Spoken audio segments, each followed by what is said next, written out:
काव्य प्रकाशस्य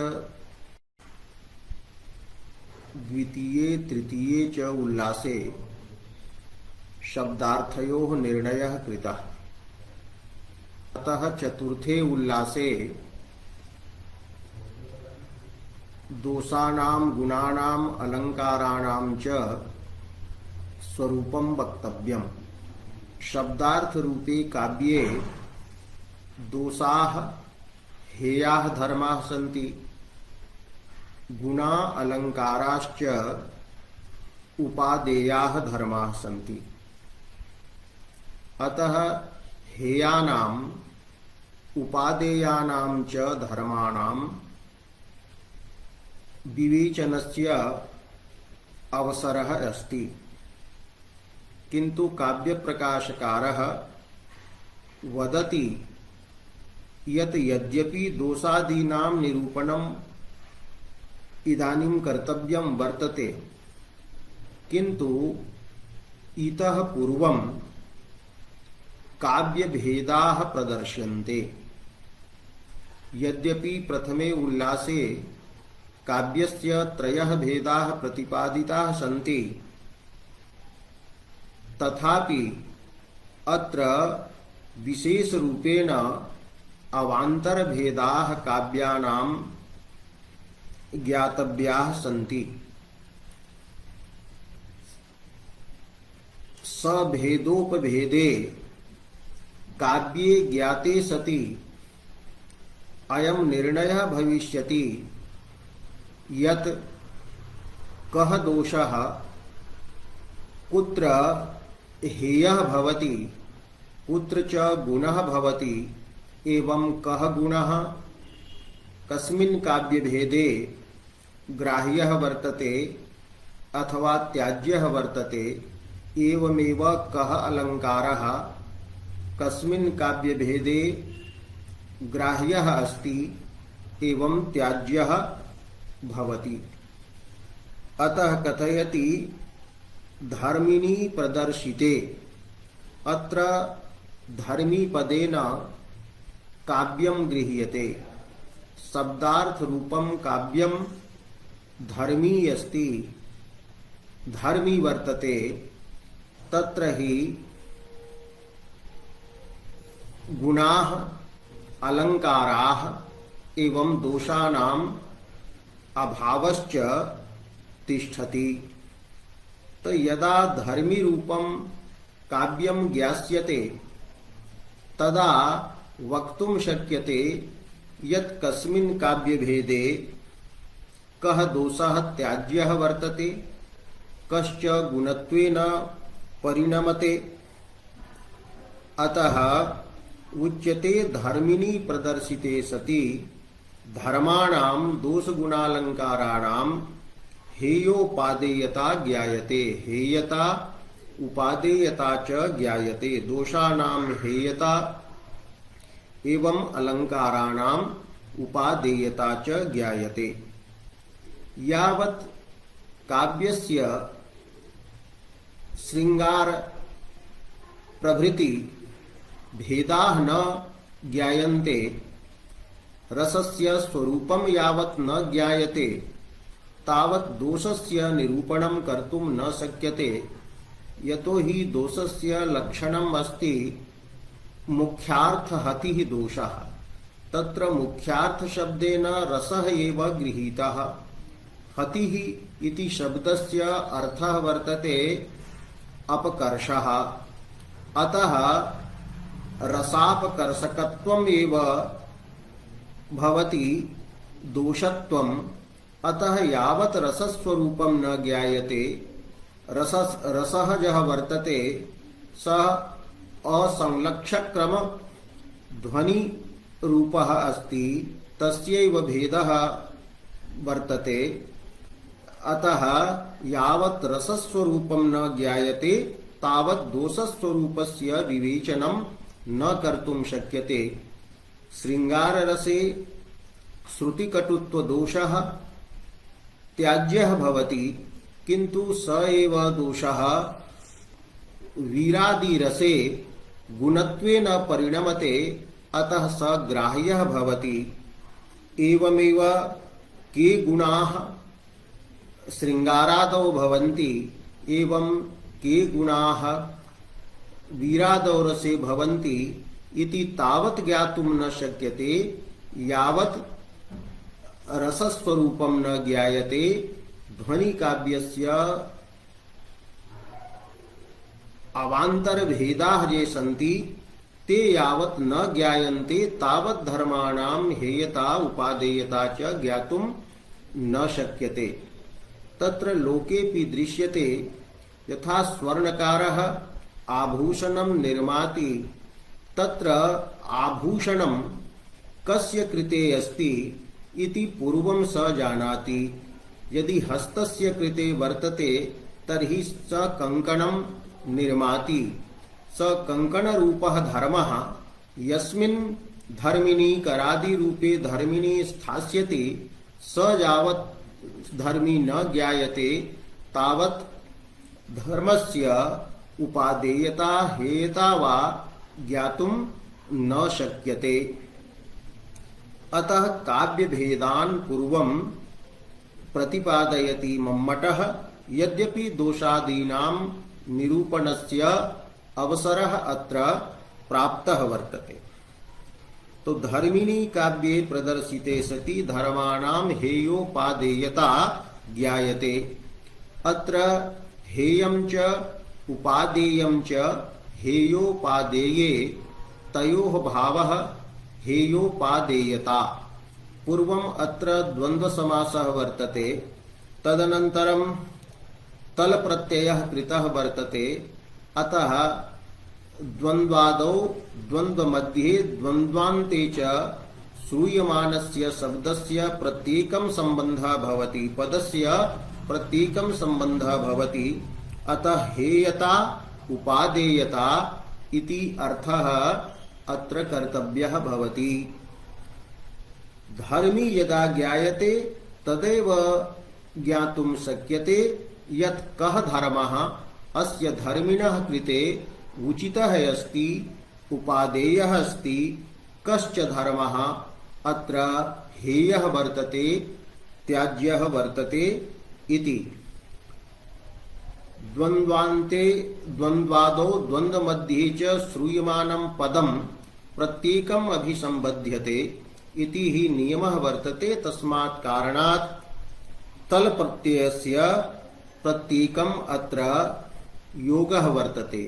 तत्र यद्यपि पदम् उक्तं तर्हि पदं यदि सुबन्तं तिङन्तं गृह्यते तर्हि तु तल प्रत्ययः सुबन्तः तिङन्तः वा नास्ति तर्हि पदपदं तत्र उपलक्षणत्वेन ग्राह्यं भवति। अथवा यदि शक्तं पदम् इति पदस्य लक्षणं स्वीक्रियते तर्हि तल प्रत्ययः अपि भावे भवति। अतः तल प्रत्ययः भावार्थे शक्तः अस्ति। तस्मात् कारणात् तल प्रत्ययेपि पदत्वं संभवति। एवं अवतरणवाक्यस्य तात्पर्यं जातं यत् पूर्वं काव्यस्य भेदाः ज्ञातव्याः, तदनन्तरम् एव ज्ञातुं शक्यते यत् कस्मिन् काव्ये कः दोषः अस्ति, कः त्याज्यः वर्तते, एवं च कः गुणः अलङ्कारः वा ग्राह्यः वर्तते। अतः दोषादीनां निरूपणस्य यः क्रमः वर्तते स क्रमः अत्र त्यक्तः। विना काव्यभेद ज्ञानं दोषादीनां स्वरूपं वस्तुतः ज्ञातुं न शक्यते इति। अतः पूर्वं काव्यभेदान् मम्मटः आह। तत्र पूर्वम् अविवक्षितवाच्य ध्वनिनामकः यः भेदः वर्तते उत्तम काव्यस्य तस्य भेदद्वयं प्रतिपाद्यते। अग्रिमः ग्रन्थः अस्ति अविवक्षितवाच्यो यः तत्र वाच्यं भवेद्ध्वनौ अर्थान्तरे संक्रमितम् अत्यन्तं वा तिरस्कृतम्। अत्र अर्थः वर्तते ध्वनौ यः वर्तते अविवक्षित वाच्यः। ध्वनि काव्यं पूर्वं लक्षितं वर्तते यत्र वाच्यापेक्षया आन्तरालिकं व्यङ्ग्यं प्रधानं भवति तत्र उत्तम नामके ध्वनौ ध्वनि काव्ये यः एकः भेदः वर्तते अविवक्षित वाच्यः। तत्र अविवक्षित वाच्ये वाच्यं यद् भवति वाच्यार्थः यः भवति स द्विधा भवति। क्वचिद् वाच्यम् अर्थान्तरे संक्रमितं भवति, अन्यस्मिन् अर्थे लक्ष्यार्थे प्रविष्टं भवति। क्वचिच्च वाच्यम् अत्यन्तं तिरस्कृतं भवति, लक्ष्यार्थे तस्य प्रवेशः न भवति। अतः अविवक्षित वाच्य नामकः यः वर्तते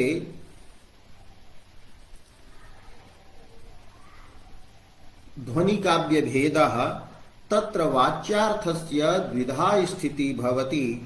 अर्थान्तरे संक्रमणम् अत्यन्तं तिरस्कारश्च इति कारिकायाः अर्थः वर्तते। ध्वनौ ध्वनि काव्ये यः अविवक्षित वाच्य नामकः ध्वनिः अस्ति तत्र वाच्यं द्विधा भवति। अर्थान्तरे संक्रमितम् अत्यन्तं तिरस्कृतं वा भवति। अत्र कारिकायाम् उक्तं यत् ध्वनौ यः अविवक्षित वाच्यः। अत्र ध्वनौ यः अविवक्षित वाच्यः इति यदुक्तं तत्र अविवक्षित वाच्यः कः अस्ति? स ध्वनिः अस्ति अथवा गुणीभूत व्यङ्ग्यः अस्ति इति स्पष्टतया न प्रतीयते। किन्तु काव्यप्रकाशकारः वृत्तौ प्रतिपादयति यत् ध्वनौ यः अविवक्षित वाच्यः वर्तते। अत्र ध्वनौ इति ध्वनिपदं पूर्वसिद्धार्थस्य उत्तम काव्यस्य बोधकं वर्तते। अतः ध्वनिः अत्र अनुवादः अस्ति, उद्देश्यः वर्तते। उद्देश्यः स पदार्थः भवति यः पूर्वमेव प्रमाणान्तरेण ज्ञातः भवति।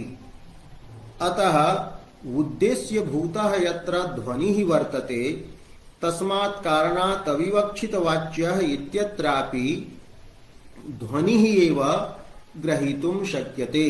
यतो हि ध्वनौ यः अविवक्षित वाच्यः इति उक्तम्, अतः ध्वनौ यः अविवक्षित वाच्यः ध्वनिः अस्ति तत्र तस्मिन् अविवक्षित वाच्ये ध्वनौ वाच्यं क्वचित् अर्थान्तरे संक्रमितं भवति, अत्यन्तं वा तिरस्कृतं भवति। तत्र अविवक्षित वाच्यः यः वर्तते तत्र यदि व्यङ्ग्यस्य प्राधान्यं भवति तदा तु तत्र ध्वनि व्यवहारः भवति। व्यङ्ग्ये तत्र गूढता अभिप्रेता वर्तते। व्यङ्ग्यं यदि अत्यन्तं स्फुटं भवति अथवा अत्यन्तं निगूढं भवति तत्र तु अविवक्षित वाच्यः गुणीभूत व्यङ्ग्यस्य भेदः भवति। किन्तु लक्षणामूलं यत् वर्तते गूढं व्यङ्ग्यं न तु वाच्यवत् स्फुटं वाच्यायमानं व्यङ्ग्यं तस्य व्यङ्ग्यस्य प्राधान्ये सत्येव। लक्षणा वर्तते मूलं यस्य एतादृशं यत् वर्तते गूढं व्यंग्यम तस्य प्राधान्ये वाच्यापेक्षया प्राधान्ये सत्येव अविवक्षितम वाच्यम यत्र स इति कथनेन ध्वनौ इति अनुवादात् ध्वनिरिति ज्ञेयः इति उक्तम यतो हि कारिकायां ध्वनौ इति उद्देश्यबोधकं पदं वर्तते अतः अविवक्षित वाच्योपि तत्र ध्वनिः इति अत्र ज्ञातव्यम् ध्वनिः इति पदं तत्रापि योजनीयम् इत्यर्थः अस्ति। अविवक्षितम वाच्यं यत्र स्वध्वनौ इति अनुवादात् तत्र ध्वनिः इति ज्ञेयं वर्तते। अत्र वाच्यस्य विवक्षा न भवति। अस्य अभिप्रायः वर्तते कवेः वाच्ये मुख्यं तात्पर्यं न भवति। वाच्यार्थः मुख्य रूपेण अत्र विवक्षितः न भवति। वाच्यः तत्र बाधितः भवति। अतः बाधवशात् वाच्ये अविवक्षा स्वीक्रियते। वस्तुतः पूर्णरूपेण वाच्यस्य अविवक्षा यत्र भवति इति तु वक्तुं न शक्यते। यतो हि वाच्यस्य सर्वथा अनुपयोगित्वं भवेत्। वाच्यस्य उपादानम् एव दुष्टं भवेत्। अतः ईषद् विवक्षितः यत्र भवति वाच्यः यत्र एवं नय अत्र ईषदर्थे स्वीकर्तुं शक्यते।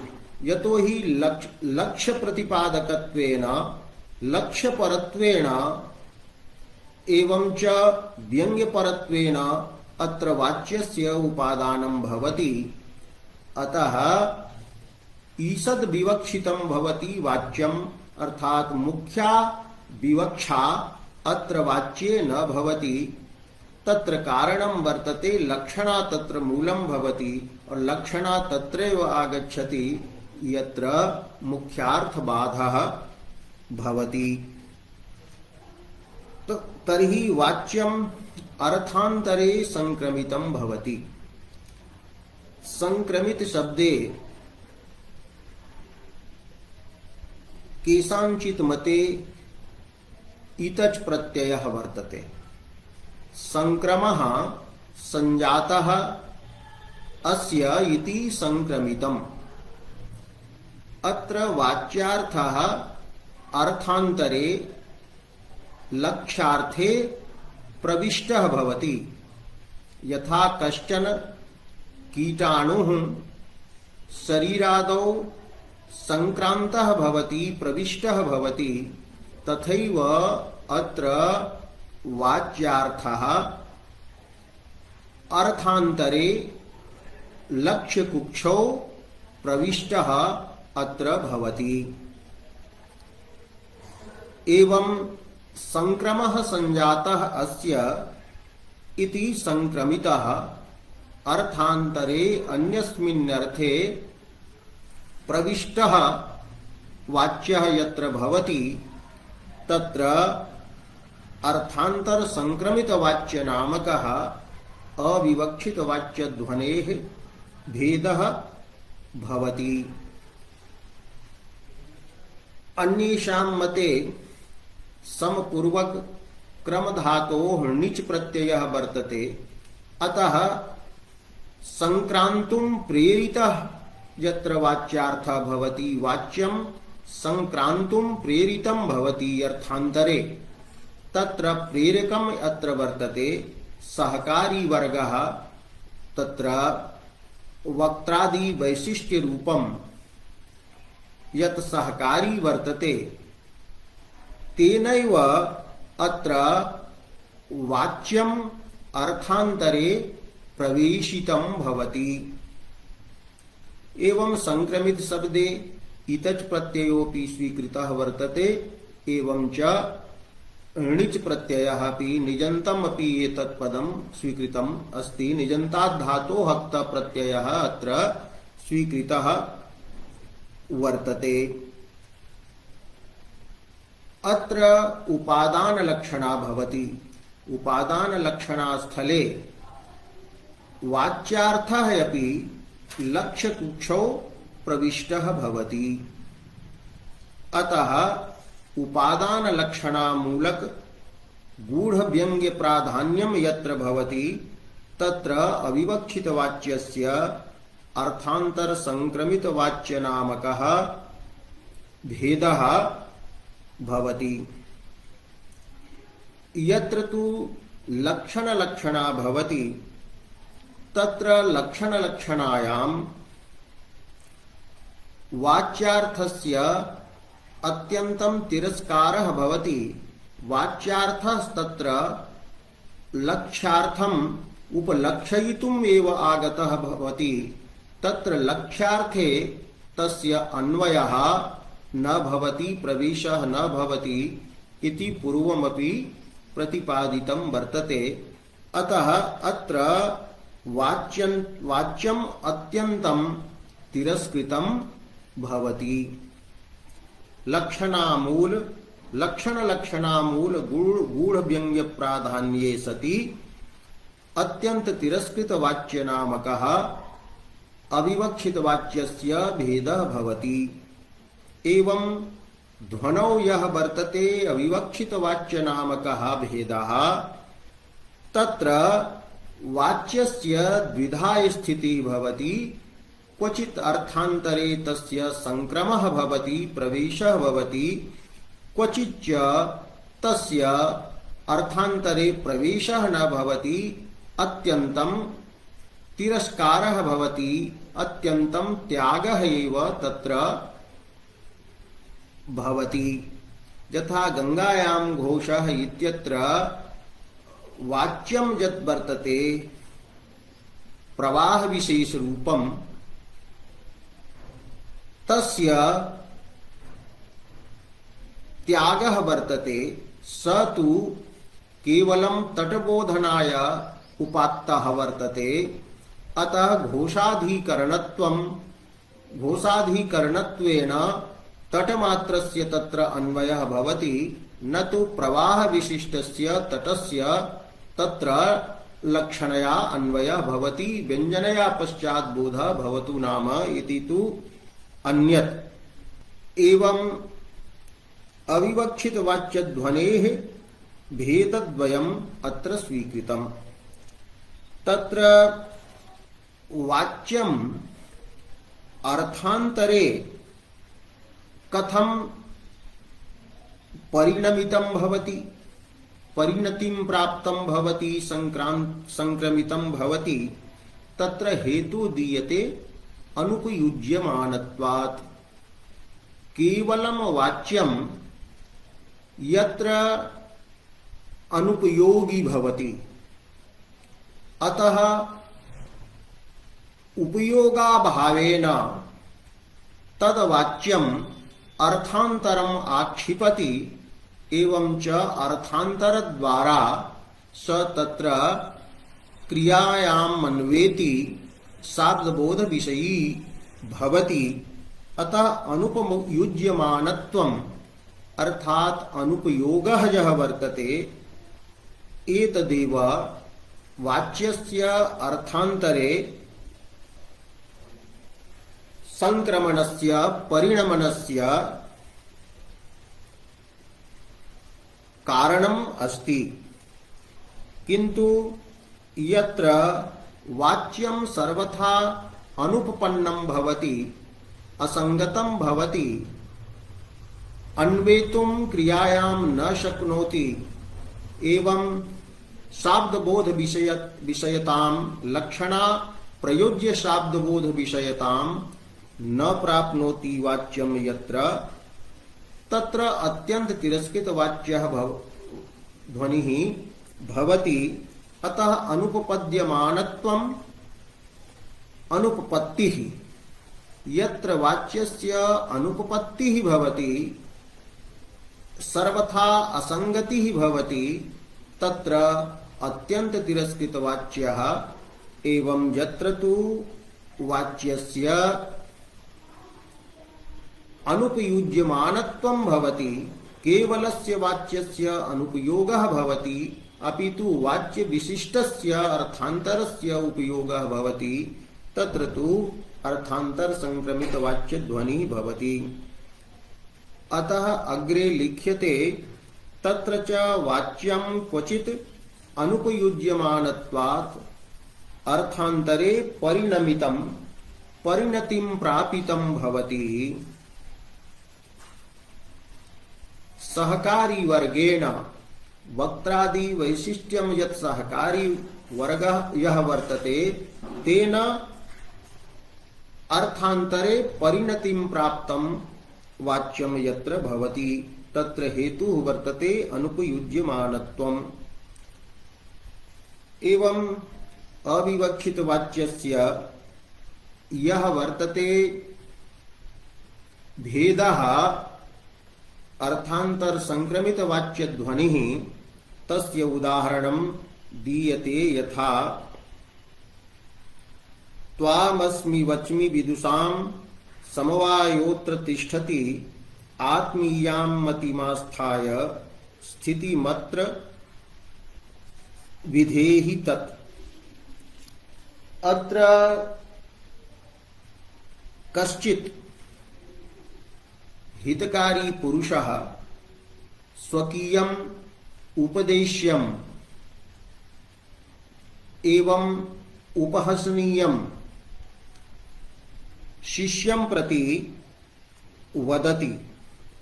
स कथयति त्वाम् अस्मि वच्मि। अस्मि इति अहमर्थकम् अव्ययं वर्तते। अतः अस्मि शब्दस्य अर्थः अस्ति अहम्।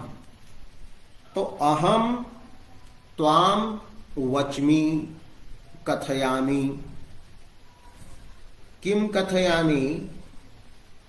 यत् यस्मात् कारणात् अत्र विदुषां समवायः वर्तते, विदुषां समूहः वर्तते।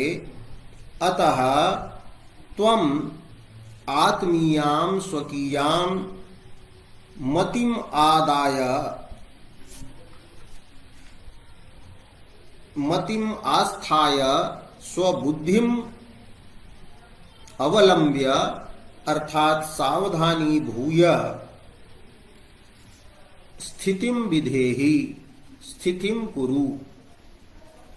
अहं त्वां कथयामि यत् अस्मिन् स्थाने विदुषां सभा अस्ति। अतः तेषाम् आचारज्ञानां व्यवहारज्ञानां प्रामाणिक निष्ठानां विदुषां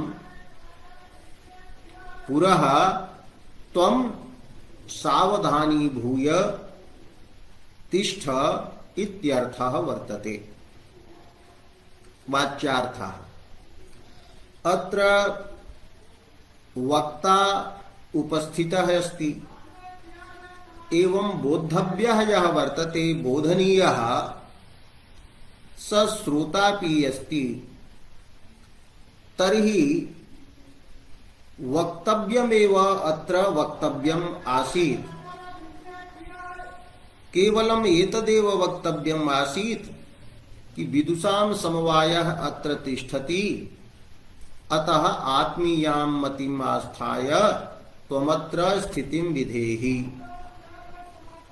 अहं त्वां वच्मि इति कथनं तु अनुपयुक्तं प्रतीयते।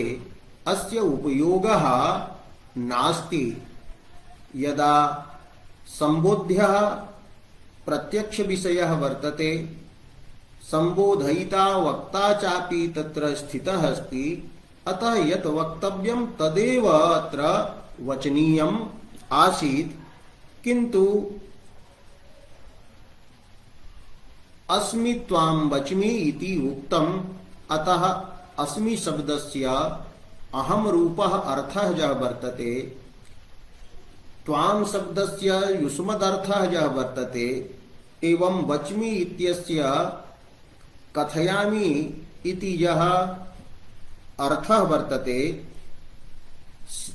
एवं एतेषां तयानां पदार्थानाम् अत्र उपयोगः नास्ति। एतद् वाक्यार्थम् अन्तरापि तथा वक्तुम् उचितम् आसीत्, किन्तु तथा न कृतम्। अतः अस्म्यादिपदानां ये अर्थाः सन्ति तेषाम् अनुपयुज्यमानत्वं यत्र वर्तते, अनुपयोगः वर्तते, प्रकृते कश्चनापि उपकारः वाच्यदृष्ट्या न भवति। अतः यत्र अनुपयुज्यमानत्वात् अस्मि शब्दस्य अहम् इति रूपः यः अर्थः वर्तते स बाधितः भवति।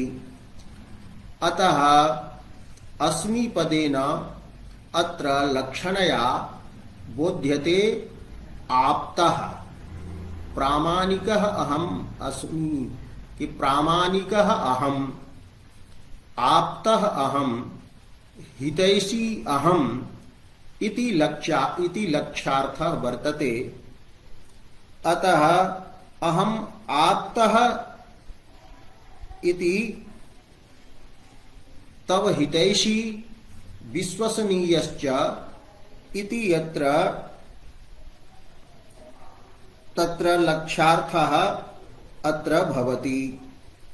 एवं त्वाम् इति शब्देन उपदेश्यः त्वं, शिष्यः त्वम् इति वाच्यार्थः इति लक्ष्यार्थः तत्र भवति। शिष्यः त्वम्, उपदेश्यः त्वम् अथवा उपहसनीयः त्वम् इति लक्ष्यार्थः भवति। एवं वच्मि शब्दस्य सामान्य रूपः अर्थः वर्तते वचनं। तत्र अर्थबोधक शब्दाभिव्यक्त्यनुकूलः व्यापारः अत्र वचनं वर्तते। तादृशः व्यापारः येन अर्थबोधकस्य शब्दस्य स्फोटात्मकस्य अभिव्यक्तिः श्रोतरी भवेत्।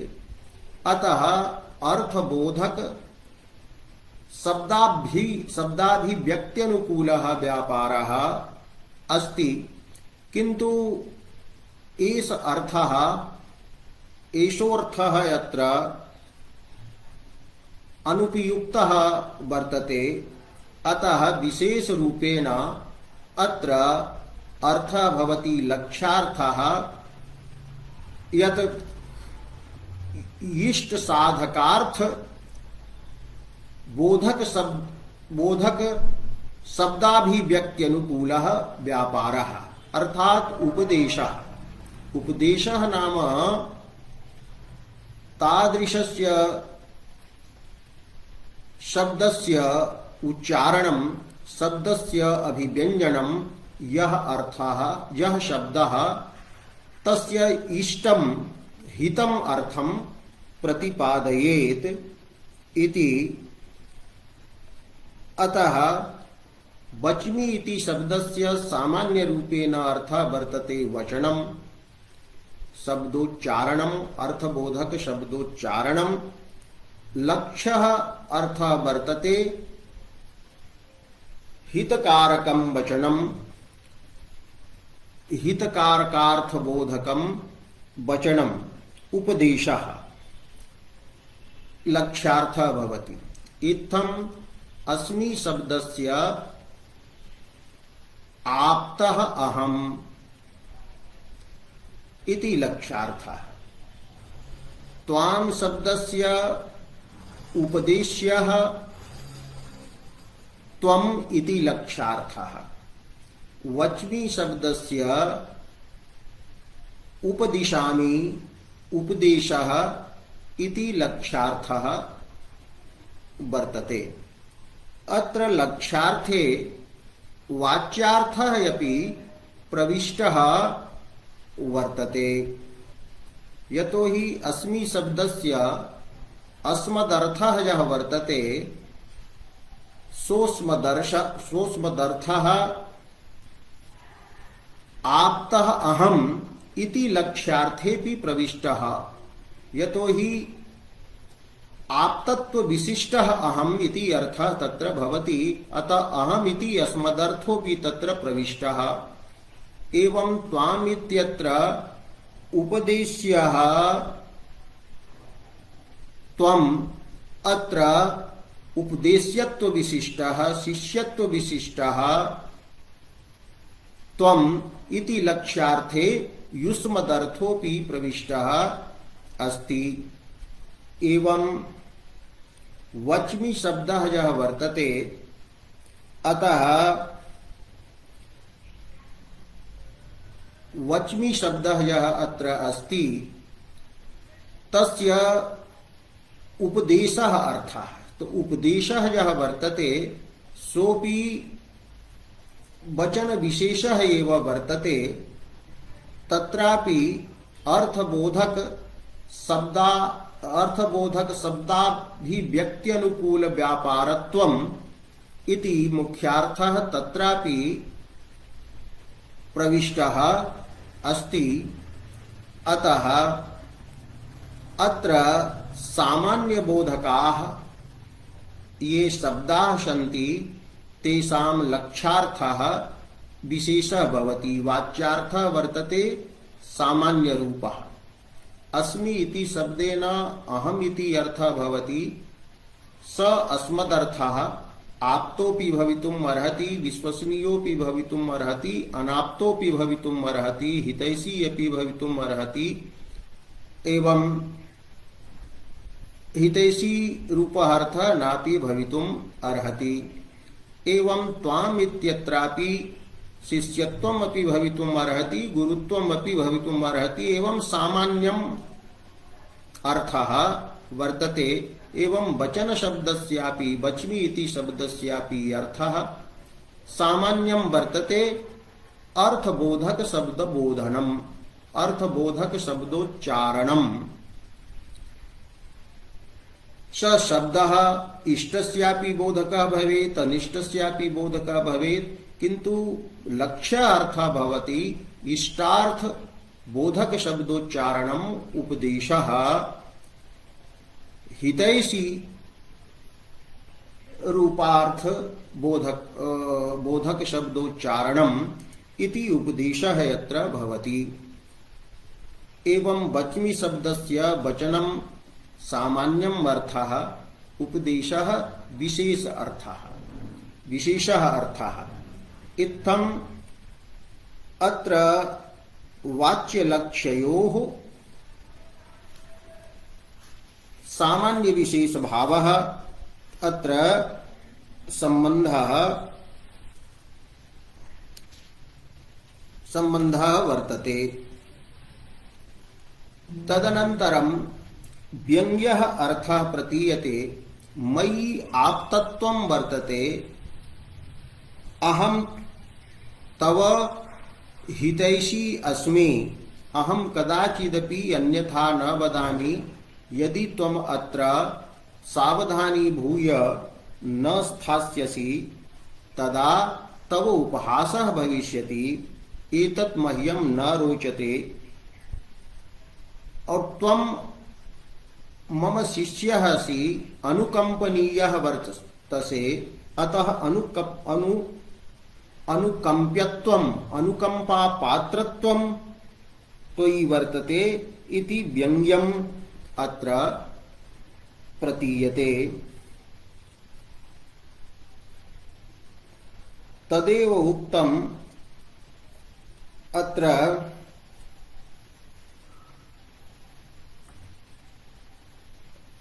त्वच्छब्दस्य शिष्यः वर्तते लक्ष्यः, अनुकंप्यत्वं द्योत्यं वर्तते।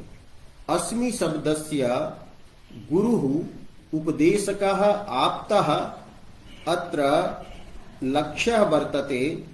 व्यंग्यम भवति अनुग्राहकत्वम हितैषित्वम कि अहम त्वयि अनुग्रहं करोमि। बच धातोः लक्ष्यार्थः उपदेशः जातः। व्यंग्यम वर्तते अलंघनीयत्वम कि मम वचनं त्वया कदाचित् न लंघनीयम्। अत्र विद्वांसः सन्ति, अतः विद्वत्पदस्यापि आप्ताः विद्वांसः एते सन्ति इति लक्ष्यः अर्थः भवति। और एते तत्र विप्रलम्भकाः वञ्चकाः न सन्ति।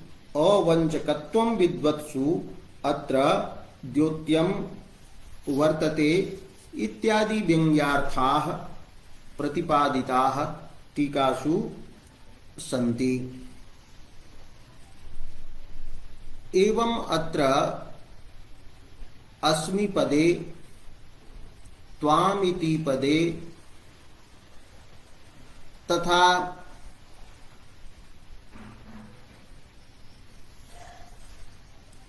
बच्मि पदे या लक्षणा वर्तते सा लक्षणा उपादान लक्षणा वर्तते। सापि शुद्धा लक्षणा वर्तते। यतो हि वाच्य लक्ष्ययोः अत्र सामान्य विशेष भाव रूपः तत्र संबंधः वर्तते, सादृश्याख्यः संबंधः नास्ति। एवं शुद्धा उपादान लक्षणा अत्र अस्ति। तत्रापि एषा शुद्धा उपादान लक्षणा साध्यवसाना वर्तते। यतो हि अस्मि शब्देन आप्तः युष्मदर्थः लक्ष्यः वर्तते, स लक्ष्यार्थः अत्र उपात्तः नास्ति।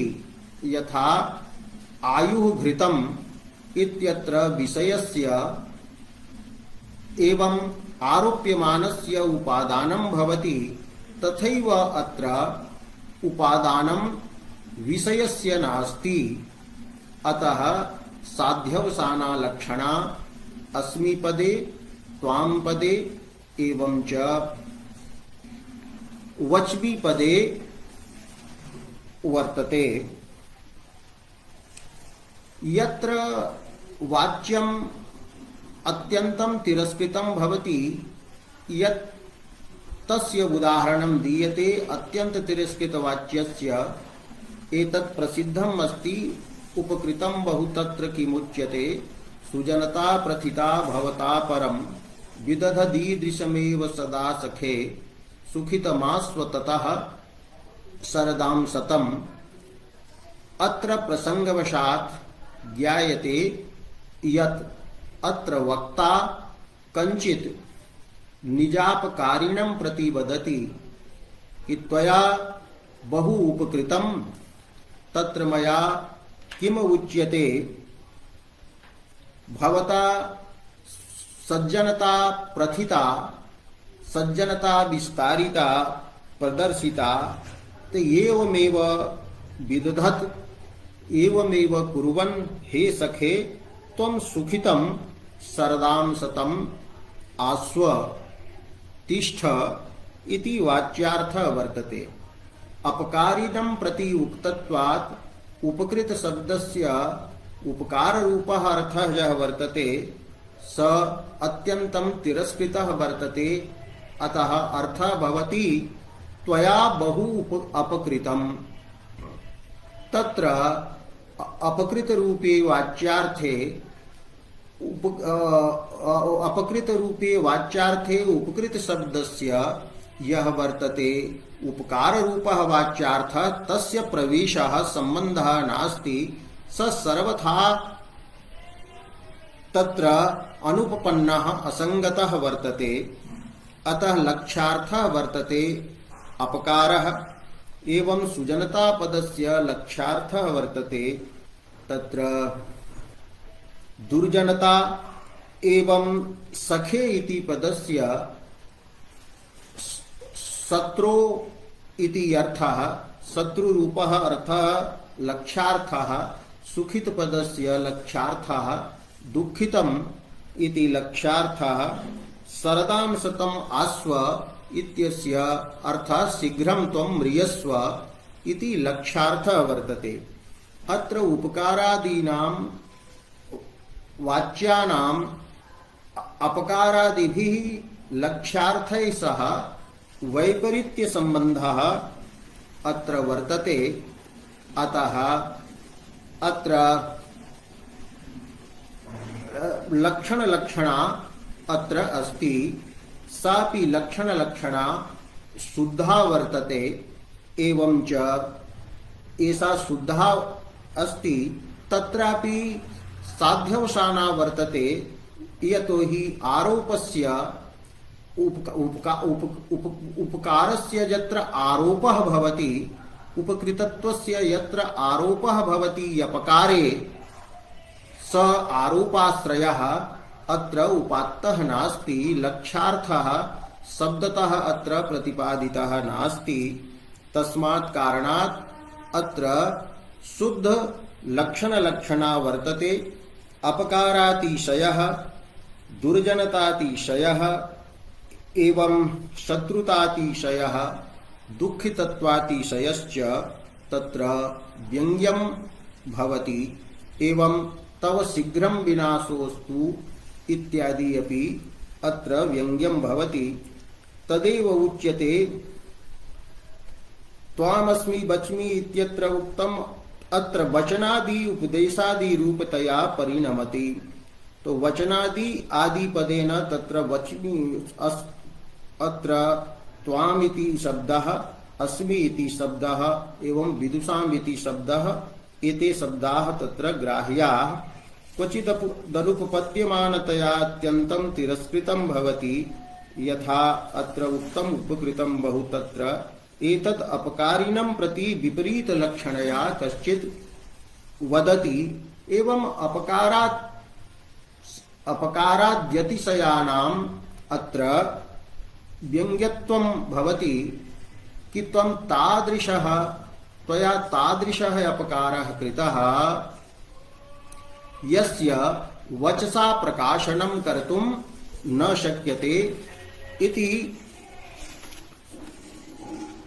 व्यङ्ग्यं वर्तते इति प्रसिद्धम् अस्ति। किन्तु विवरण टीकाकारः अत्र प्रतिपादयति यत् व्यङ्ग्यं वर्तते, तत् व्यङ्ग्यं वक्तरि अपि प्रतीयते। यत् वक्ता यः वर्तते स महान् वर्तते, उदारः वर्तते। अतएव अपकारिणं प्रति अपि हितमेव मधुरमेव वचनं स वदति। उदारता वक्तुः अत्र प्राधान्येन ध्वन्यते।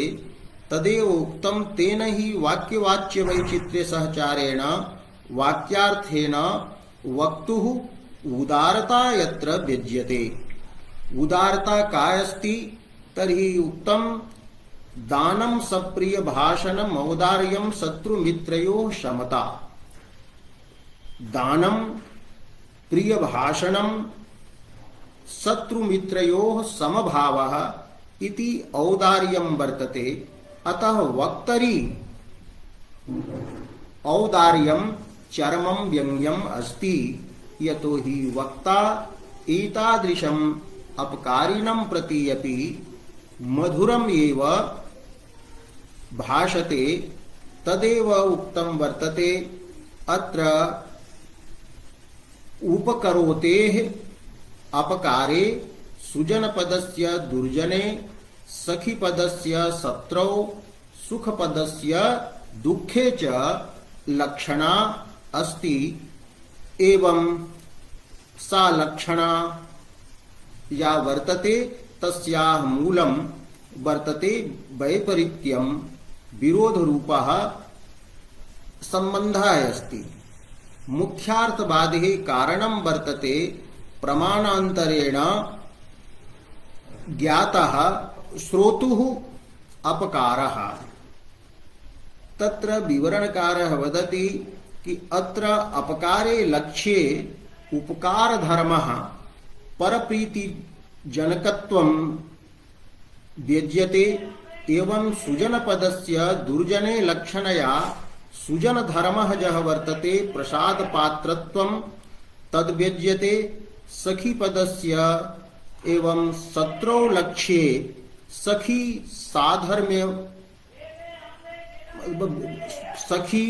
साधर्म्यात् अद्वेष विषयत्वादि वक्तरी व्यज्यते।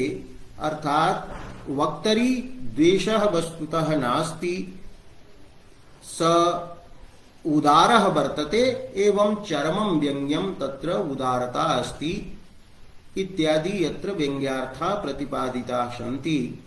एवं अविवक्षित वाच्य नामकः यः ध्वनिः तस्य भेदद्वयम् अर्थांतर संक्रमित वाच्यः अत्यंत तिरस्कृत वाच्यः इति तन्मम्मटेन अत्र प्रदर्शितम्।